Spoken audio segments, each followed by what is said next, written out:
Greetings everyone, this is Silverfang and I'm back with another story video. Now we're going to be continuing our Fire Emblem Path of Radiance story. Now we are officially in the main chapters of the story. This one will be called The Battle Begins, where Ike is given his first official mission with Boyd, Titania, and a new player named Oscar. Their mission, save a village from a group of bandits that has been ransacking it. Will they succeed? Will they have to retreat? Or will something else happen entirely? Keep following along for the full story, and I hope you enjoy. Please like, comment, and subscribe to this channel if you want to keep on listening and enjoy more of this story. And if you have any other requests for any other stories you want me to do, or even give cinematic tales to other video games, let me know. I enjoy the challenge and enjoy helping out with fulfilling the fantasies of various gamers and players from around the world. Now, let us not tarry on much further and begin the story. We open up with them getting their squad together. This is Oscar, a lance knight in the employ of the Greel mercenaries, and this is their base. They have just gotten done getting their mission to save a coastal town near Cliff's seaside, trying to prepare themselves for the upcoming fight against a group of bandits that have been attacking the village. The head man himself came to the Greel mercenaries asking them for help with this matter. And, as Oscar says right here, he is telling Titania that preparations are indeed complete. Ike immediately has his sword sheathed along with a spare blade, going, "Titania, are you sure we're ready for this?" Titania, of course, just going, "Believe me, Ike, if I wasn't sure, you and Boyd wouldn't be here. It would be up to Oscar, myself, and the Commander Greel. But I believe you are ready for this." Boyd immediately, "Heck yeah, we're ready for this. I got it covered. Don't you worry, Ike. If you get too scared, you can hide behind myself and my axe." I can't help but give Boyd a deadpan, just, "You say that to the guy who beat you last time." "Oh, shut up. That was a fluke and you know it. We were using practice weapons. If we use real metal weapons, then you'd have more bruises." From across the base, you just hear, "You know, he's right. Be quiet, Mist." You too. I swear, if it wasn't for the fact that Miss is the commander's daughter, I'm pretty sure you wouldn't have mind challenging her to a spar. Boyd looks around nervously, realizing he's been caught in that regard. Well, I mean, I wouldn't challenge her to a spar. Well, of course you wouldn't. Since she's a healer in training, she'd have to appoint her brother or father as the champion for her cause. Yeah, I want to avoid that. Oscar comes trotting up with their preparation bags properly ready, as he hands them out to each mercenary. Oscar simply going, "Captain Titania, we're ready to go. Don't you worry, guys. I've done this a few times with Titania, and I know that she and I will not let the enemy take care of you two. We will be the ones to protect you and help you out. It's your first official mission, especially for Boyd since he's just gotten past his personal ready training." "Oh, hush up, bro." "You're still the same boy, Boyd. Never change. Though, I suppose you could change in one regard." "What's that, Oscar?" "Gain more skill." After a good hearty chuckle, the group leaves for this portside town. It takes them about a good 1 to 2 days travel, but they manage to make it. And when they appear here, they find the town is indeed infested with all kinds of bandits. Everyone from the sword users to the axe users. Thankfully, no lance users, otherwise this would have gotten much trickier. Looking around, Ike and Titania are trying to keep an eye out while Boyd and Oscar are watching the flanks for any other opponents. As they approach the town, they see the head man coming up, looking out of breath while he's very old as well. "Please, you must help my village. Are you the Greel mercenaries?" Ike immediately perks up as he realizes it's his duty as the assigned squad commander for this mission. "Yes, we're the Greel mercenaries. My name is Ike. I'm the current squad commander for this mission." A boy? I thought Commander Greel." Titania immediately speaks up. "I'm terribly sorry, sir, but the commander has other duties, but we will be more than sufficient to deal with these brigands." "I understand. I trust you all. Just please protect my people." Our livelihoods are invested in this village. We'll do our best, sir. Boyd, Oscar, you guys flank me. Titania, you're our forward shield. Roger that, sir. I don't like taking orders from Ike, but I guess I might as well. Indeed, it's a sound strategy. Ike, make sure you check on that house and tell them to bar the doors and windows. We don't want the bands getting in. Right. Ike immediately approaches the house while Titania, Boyd, and Oscar approach the first two axe users as they come swinging their axes at them. Ike helps out the woman inside, batten up her doors and windows to make sure the bandits don't get in, and as he's about to leave, she immediately goes, "Wait, sir! Thank you for helping me protect my home, but please, take this. It was left over from my grandfather's time." Ike draws the steel sword instead of his iron ones, noticing the craftsmanship in metal. "Are you sure? This seems precious. If it can help you fight off brigands and other enemies, then please, use it better than my father or grandfather ever could." "I will, thank you," immediately helping her secure her door as she shuts it. He turns around to see Boyd struggling with his opponent, axes locked by the blades, while Titania is holding off hers with her shield and axe, and Oscar comes around stabbing him in the back of the legs, causing him to kneel. Titania then uses her shield to knock the guy out in order for capture later, while Boyd manages to push aside his opponent's axe and chop down into the guy's arm, making him lose his grip on his axe and then hitting him and knocking him out with the butt of his axe blade. Boyd, this isn't too bad. Don't get too cocky, Boyd. Sword user incoming. Boyd immediately turns to see a sword wielder with an iron blade coming at him. Coming down to slash at him, Boyd barely dodges out of the way. The reason why he's trying to dodge is that an iron blade is slightly different than an iron sword. An iron sword in this world is only 3 feet long, the normal sword length. Well, long sword length, but either way. In this case, an iron blade is a solid piece of metal, a good half-foot thick and almost 4 feet long. With the sword user using the iron blade, Boyd's trying to avoid that because his axe isn't made to block those kinds of swords. Barely managing to dodge out of the way, Ike jumps over Boyd using his shoulder as the springboard in order to come over, flip, and come around slashing at the back leg of the swordsman he was fighting. The swordsman crumbles with his support leg gone. Ike manages to kick the sword away and then slams the pommel of his iron sword into the grunt's head, knocking him out too. The bandits, noticing someone's making a stand, start coming in. One of the bandits, the dumber ones mind you, immediately comes and going, "Oh yeah, you guys want to have fun with us? Well, we're going to have fun with these people." He immediately comes over and sets ablaze one of the houses that he's near. Thankfully, the family was already long gone hiding in the woods with the other peasants that they managed to escape with. So all he burned down was an empty house. He goes, "You see that? We're gonna do the rest of that to the same village." You mean the same of that to the rest of the village? "Yeah, that!" The sword bandit. Why am I with this idiot band? Ike and the others immediately charge forward with Titania veering off to check on the other house, seeing a woman inside cowering in fear with her 2 children. She immediately helps them board up their house and protect themselves as she goes, "Wait, ma'am! Here, take this robe." "A seraph robe?" "Yes, it's supposed to help with one's vitality and help them protect themselves from wounds." "This will definitely help, thanks." She hides it in her saddle pack and immediately charges back out with the woman locking the door behind her. One of the bandits comes around the side of the house going, charging at Titania's shield. Titania immediately cleaves off his axe's head, leaving him with just a sheared off block of wood. As Ike coming in and batting right into the back of the guy's head. Titania finishes off with a shield bash for good measure, nodding to Ike.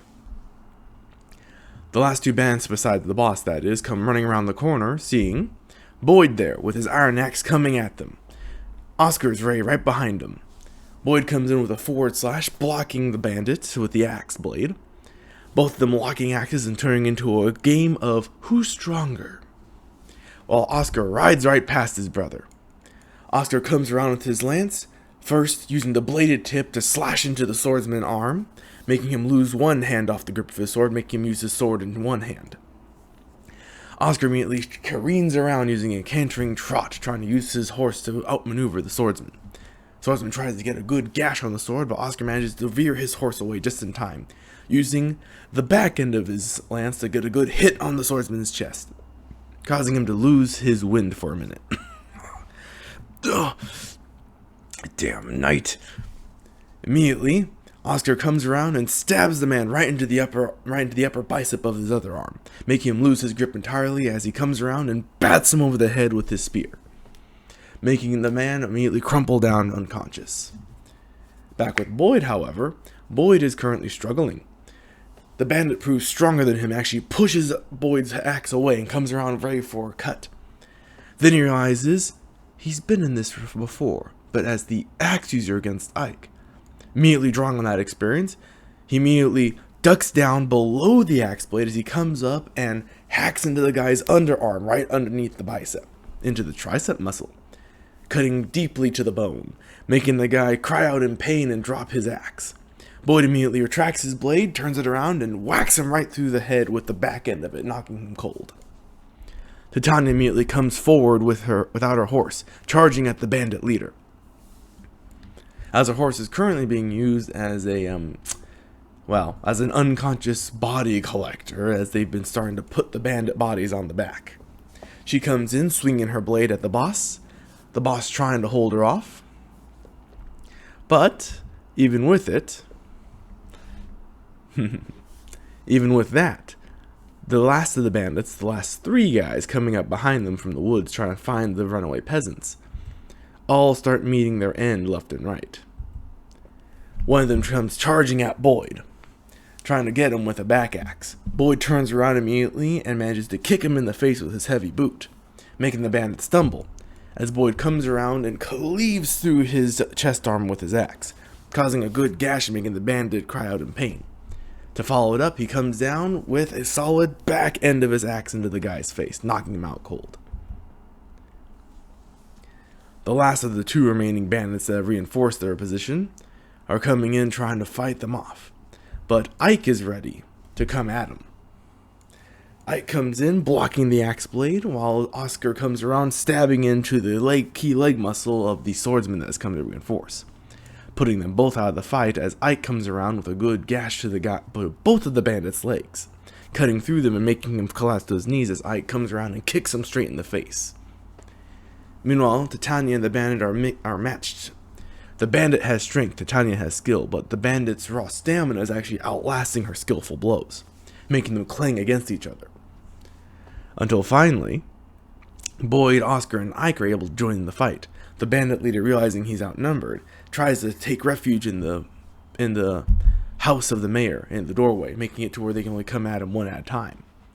Boyd charges in first, trying to swing his axe at him. The bandit leader uses his overwhelming strength to grip onto Boyd's blade and careen it to the side, right as Oscar comes in with a lance slash. The slash manages to clip the bandit leader in the shoulder, but it just barely manages to get by him, making him only go away with a cut. Titania comes coming down with her axe, trying to cleave into the bandit leader's body, but the bandit leader manages to just barely dodge out of the way, trying to get a counter swing, only to be blocked by Ike's blade. Ike immediately comes back around, blocking him, and it's done. Ike manages to block the blade, come around, and stab right through the bandit leader's body, making the bandit leader look up at Ike, realizing, I just wanted comfortable life. As he expires on the ground, Ike looks to his blade, realizing that's the first official time he took a life.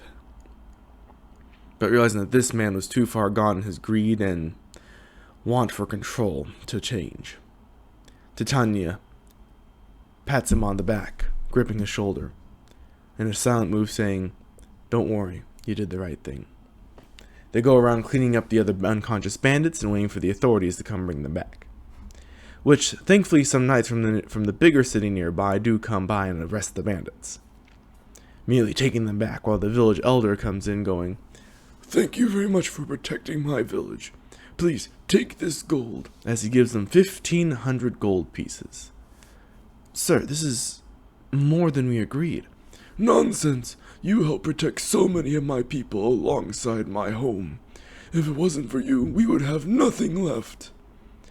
Take it, please. Titania nods and puts in her saddlebag, while Ike's still looking at the dead bandit leader being buried. Boyd comes up. You okay, man? I just... Yeah, it's not easy. Just found out I accidentally killed one of those guys too, and the one I managed to slash through his armor. He bled out? Yeah. Oscar comes up, noticing both their expressions as they see the bandit leader and the subordinate being buried in unmarked graves. Oscar immediately. I'll tell you now, it wasn't easy during my first kill. I realized there was maybe a better way. A better way than mourning them. You shouldn't feel remorse for protecting those that they were threatening. Instead, you should use their fights. Honor their memory in a different way. They were still fighters. Honor their memory to improve yourselves. Build your skills. And maybe next time when you fight, you can do it without taking a life, like you did for the rest of them. Boyd and Ike both look back, sees all the bands that they've captured. At least 10. As they're being dragged away by the soldiers. Both of them look back to the two graves, then to the enemies that they captured, realizing, for our first mission, at least they didn't have to take unnecessary lives. Boyd and Ike both look towards Oscar with determined expressions now. Oscar more than happy to have helped his fellow mercs. Titania immediately comes back going, Alright, it's time for us to head back, boys. You all doing okay? They're doing much better, Titania. Yeah, my bro Oscar really helped us put in perspective.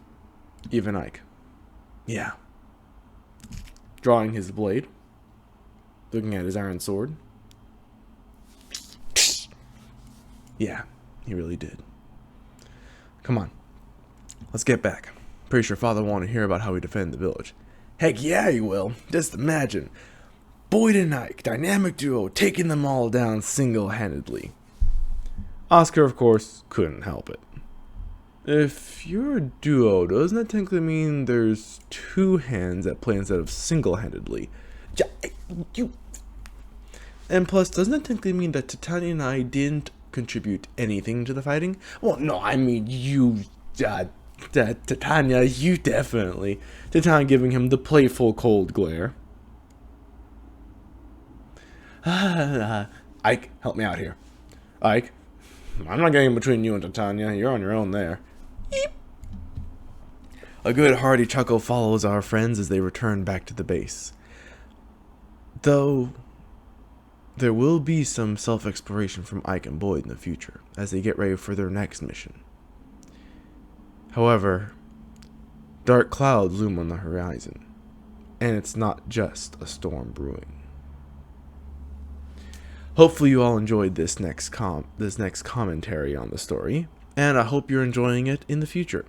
Please let me know in the comments down below if you guys have any other games you want me to try to do commentary for. Or in this case, not commentary, but storytelling for. Do let me know how you like. Please subscribe and comment down below, and I do hope you guys will enjoy the next part of my storytelling, as the next part of the storytelling will be upcoming soon. Mostly from the fact of how Ike is going to experience the next mission with the rest of the mercenary band. Please let me know what you think, and I hope to hear from you soon. This is Silverfang, signing off.